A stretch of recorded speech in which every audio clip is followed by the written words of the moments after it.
There's an accusation against religion that's been floating around for a very long time. Religion is simply something that's used to gain power, influence, or whatever over weak people, and that's its primary strength. Is that true? Is religion simply a way to gain influence over underprivileged or overwhelmed people? I think we better take a look at this one.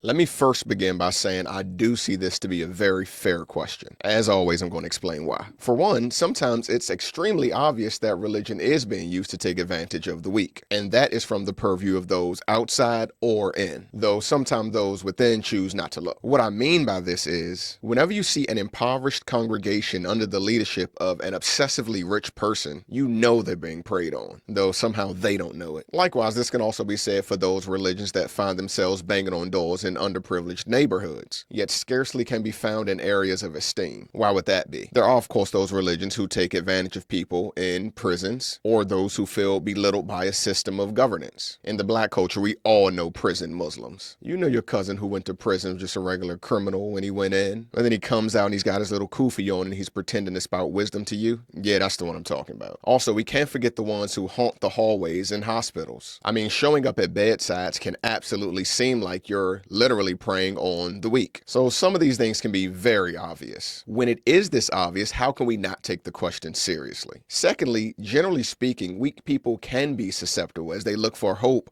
or anything that might give them strength. Let me pause here to make the point that weak is not being used in any derogatory way. It just speaks of a situation a person might be in that moment of time. But how easy is it to push religion when somebody is at their end, when there seems to be no hope anywhere else? A person coming along at that moment can absolutely seem like a godsend, whether God sent them or not. Third, historically, religion has been used to gain influence over the weak with very great effect. Just consider how Hitler tried to use religion to convince people to obey government without question. I mean, there are still people who do that today. Or how Constantine so brilliantly married monotheism with paganism for the sake of uniting different sects of people within his kingdom. I mean, it was smart. Then think of all the wars that have been fought in the name of religion. Not to mention things like the Jonestown massacre that happened in Guyana. My brother-in-law is actually from Guyana.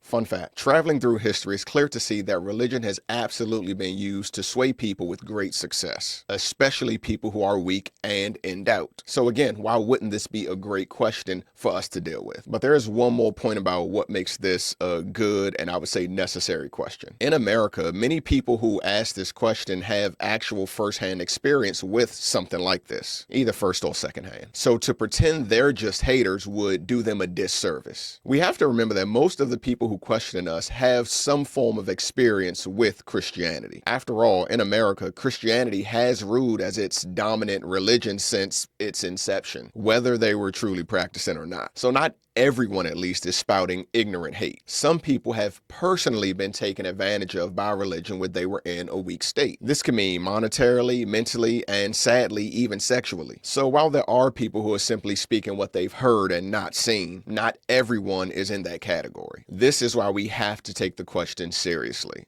Does religion prey on the weak? So let's look at it. Because we see that it has been used and still is used in some cases to prey on the weak, does this mean it is solely used to prey on the weak, or that is its only merit? Firstly, we have to look at what is meant by religion, because not all religion is the same, and not all faith is religion.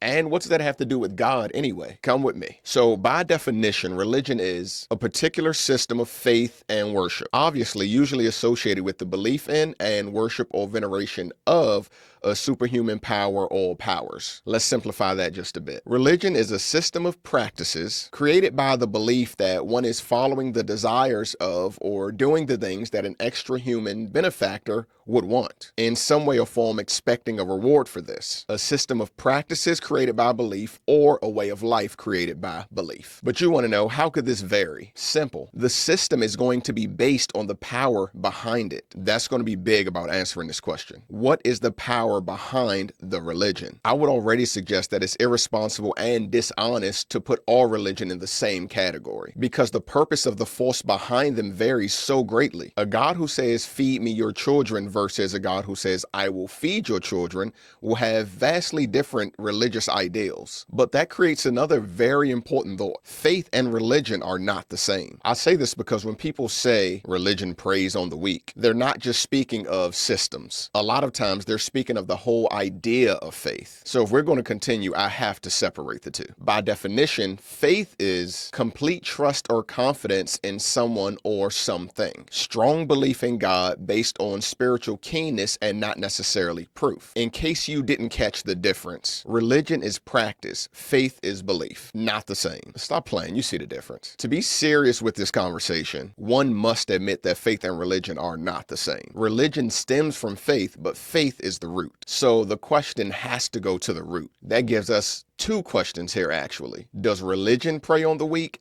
And does faith prey on the weak? Don't forget this point. We'll circle back to it. There's another view when considering this also. I'll try not to get carried away with the alternate viewpoints. What do faith or religion have to do with God anyway? I know what you're thinking. It has everything to do with God. What I mean is, if God is, is, the practices of religion don't change him. Full pause. The processing of faith wouldn't change him either. So if God is, and he authored a certain system of belief, then one would have to ask if it's him who merely preys on the weak. Okay, now we're getting somewhere. To me, this kind of breaks the whole thing wide open, because if this God is, why would he prey on the weak? Usually you prey on something that is easier to overcome than something else. If he is actually a God, are we not fools to believe that there's one of us who he actually wouldn't be able to overcome? In other words, everybody is just as weak as everybody else in the eyes of a God. So when we allow God to be God, the question shakes just a little bit as we wonder to its actual foundation. So let's go to this next thought process. Let's consider the idea of praying. Not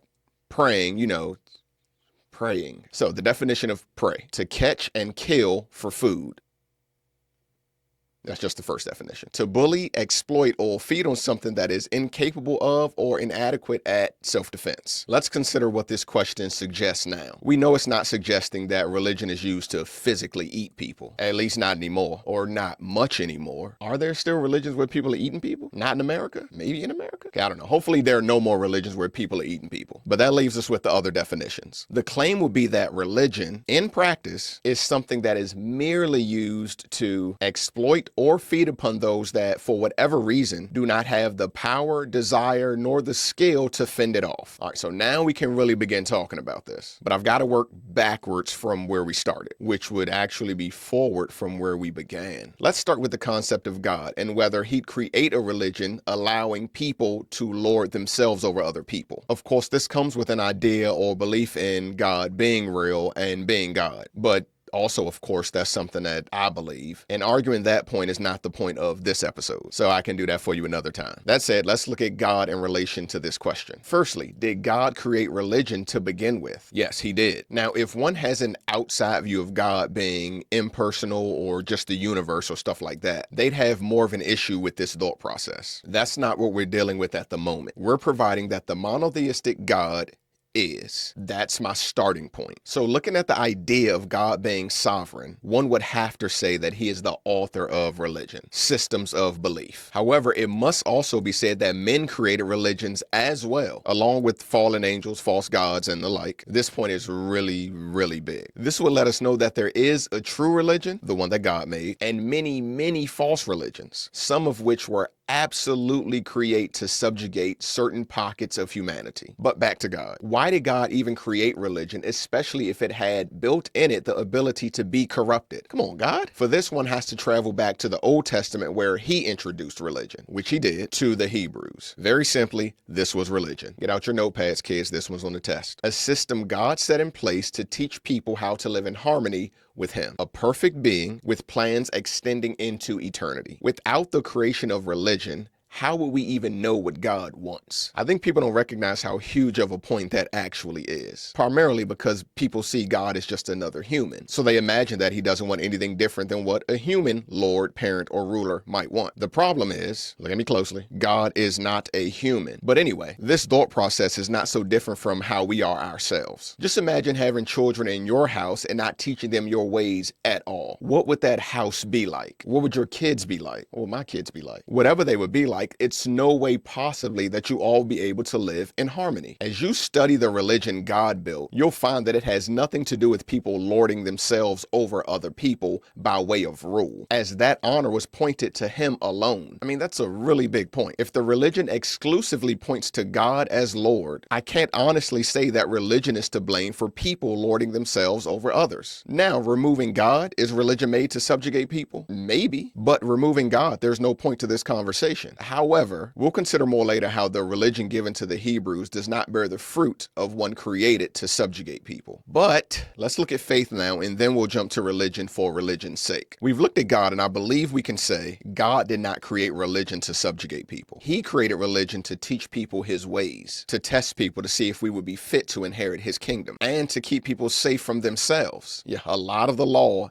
any law, is about you being protected from you and other yous. Now, faith. Can one say that faith is used to prey on the weak? Again, just getting it out of the way, it can be and has been used for that, yes. If you can convince someone that if they send you money through faith, they will no longer have cancer, yes, you have taken advantage of them. May God judge those snakes as harshly as possible. But let's consider the foundation of the Christian faith. The foundation of the Christian faith, biblically, offers nothing that would give one person power over another. It's actually very simple. Be reconciled to God. Yep, that's the entire message. That is the nature of the faith of the saints. Before eternal life, before beneficial prayers, it's just be reconciled to God. How would one weaponize that for their benefit? I mean, go on, take a shot at that one. If you leave it at its simplest, it is clearly not something used for subjugation. Accept with your heart, confess with your mouth, and you will be saved from your separation to God. This literally has nothing to do with strength of any kind. It is a case of cause and effect. Now, why do I accept the idea of Christ and reconciliation? To me, nothing else makes this much sense and is so simple, yet so complex, completely void of some hidden agenda. We lost our standing with God, and he wants to make it right. The faith of the apostles had nothing to do with them becoming Jewish lords. If that was their goal, it would have been a horrible strategy, as it made them villains and they were all killed for it. Yeah, that's why it's vital to go back to our roots in the faith, instead of trying to defend people today. I'm not defending people. I'm defending the truth of what Christ represents. That is the root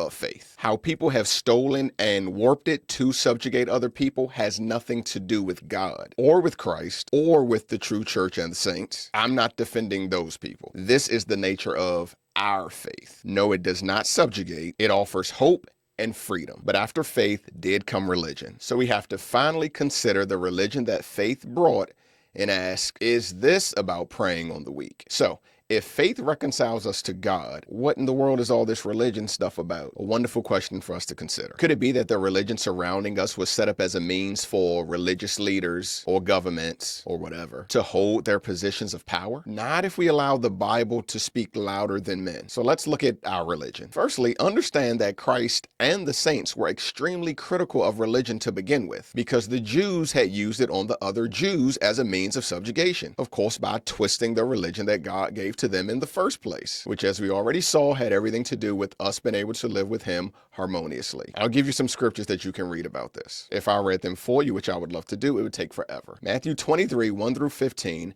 and then 26 through, just read all of Matthew 23. What you'll find is Jesus absolutely destroying the religious leaders of his day, speaking of this exact thing and condemning them for using religion simply to gain power. An absolute must read. Then you've got John 2, 13 through 16. This is one I'm sure you've heard about before, where Jesus goes into the temple and flips all the tables over because the people were using the temple as a currency exchange. Don't you kind of wish he could come back and just do that again today? Just come back for a second and just flip some. Just saying, I wouldn't be mad. Jesus in no way, as the example, believed in using religion to prey on the weak. His followers followed in his footsteps. Romans 14 is also very recommended reading as far as this point goes. Focus on verses 1 through 6 and then 22 and 23. So knowing their critical nature of religion, where does this religion based on rules come from? Most of the rules you'll find associated with religion don't even come from the Bible expressly, but from men's interpretations of the Bible. That's always a dangerous thing. Again, I'm not defending people's interpretations. So the things that the Bible actually says to the saints that we could call religion, what is the nature of those? Just like with the Hebrews, it is completely about purpose and our role in this life and the next. We are to be ambassadors here, representatives of God and his kingdom. Therefore, we follow a religion in such a way that will please God and edify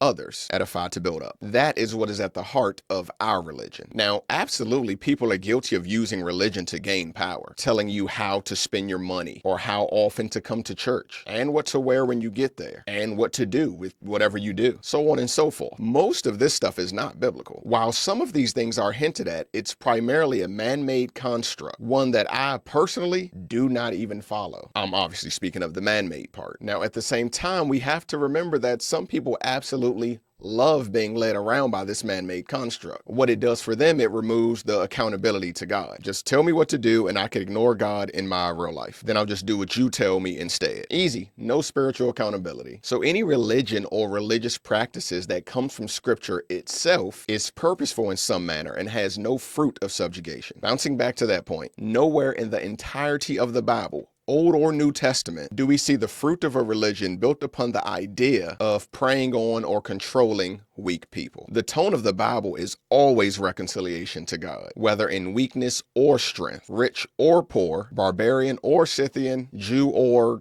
not Jew, Greek. The call is the same for everybody. Whether the Israelites were going through a season where they were kings or slaves, the message never changes. Nor were they ever encouraged to submit to men in such a way that would make them pray. In order for someone to use the Bible to prey on weak or unlearned people, they would honestly have to read it with whiteout on hand. Seriously. And lots of it, by the way. Just as the slave owner to a slave who couldn't read for themselves, or the ancient Roman Catholic priest to his parishioners reading in a language that none of them even knew. Of course, when you do that, you can tell somebody whatever you want, tell them God said this, and if they trust you, they'll believe it. Neither religion, faith, nor God can take the blame for that. People are wicked. So what do we conclude? Yes and no. I have a lot of yes and no answers because most things are multifaceted. It's not really fair to just say yes or no most of the time. But anyway, what I mean is, of course, people use religion to prey on the weak, but true religion was not built for this purpose. Because of its inherent power, it was taken by corrupt men and used as a tool to subjugate people. And yes, of course, it's still being used this way today